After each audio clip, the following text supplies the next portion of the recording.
আমার একটি প্রশ্ন, কারো বাড়িতে যদি সাপ ঢুকে তার করণীয় কি? সে কি সাপটিকে মারবে না সাপটিকে 3 বার বলবে তুমি চলে যাও?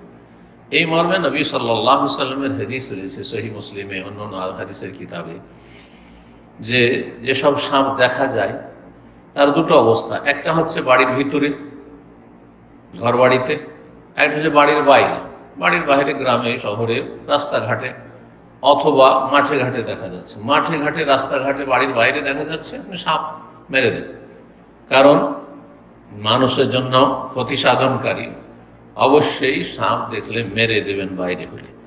কিন্তু বাড়িতে যেসব সাপ দেখা যায় সেসব সাপকে হাদিসের ভাষায় আওয়ামেরুল বুয়ুত বলা হয়েছে। সাপের রূপ ধারণ করে অনেক সময় জিনেরা থাকে, সাপের রূপ ধারণ করে অনেক সময় জিনেরা থাকে। জিনের একটি বদ অভ্যাস যে বেশিরভাগ ওই সাপের রূপ ধরতে পছন্দ করে। তো বাড়িতে যেসব সাপ দেখা যায় সেগুলি সাপও হতে পারে। তো সাপ মারলে তো অসুবিধা নেই, আপনার ক্ষতির আশঙ্কা নেই, কিন্তু জিন হওয়ারও সম্ভাবনা রয়েছে।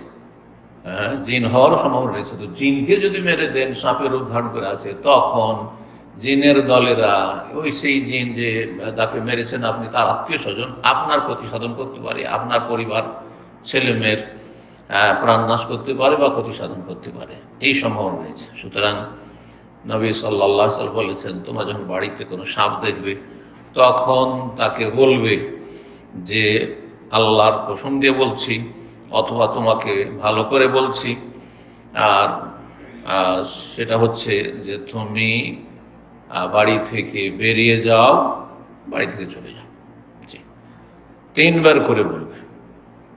আর এটা যে কোনো জায়গার বাড়ির সাপ হোক না কেন, এটি হচ্ছে অধিকাংশ ওলামাদের মত। কিন্তু কিছু ওলামারা বলেছেন শুধু মদিনার সাপের সাথে খাস করে দিয়ে বলছে, মদিনার বাড়ি ঘরে যদি সাপ দেখা যায় তাহলে সেগুলি জিন হওয়ার সম্ভাবনা রয়েছে। আর সেগুলি সম্পর্কে নবী সাল্লাল্লাহু আলাইহি ওয়াসাল্লাম হাদিস যে বাড়ির সাপকে মারতে নিষেধ করেছেন।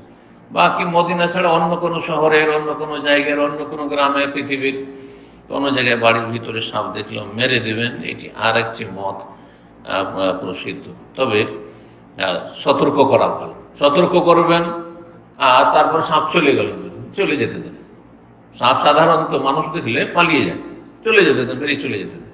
কিন্তু বাড়িতে বসে আছে, যাচ্ছেন না, আর মারবেন না, সেটা তো আপনার আপনার পরিবারের প্রাণ নাশ করতে পারে, দংশন করতে পারে। সুতরাং তখন মেরে দেবেন। 3 বার সতর্ক সাবধান করার পরে যদি না যায়, মেরে দেবেন, তাহলে নিঃসন্দেহ।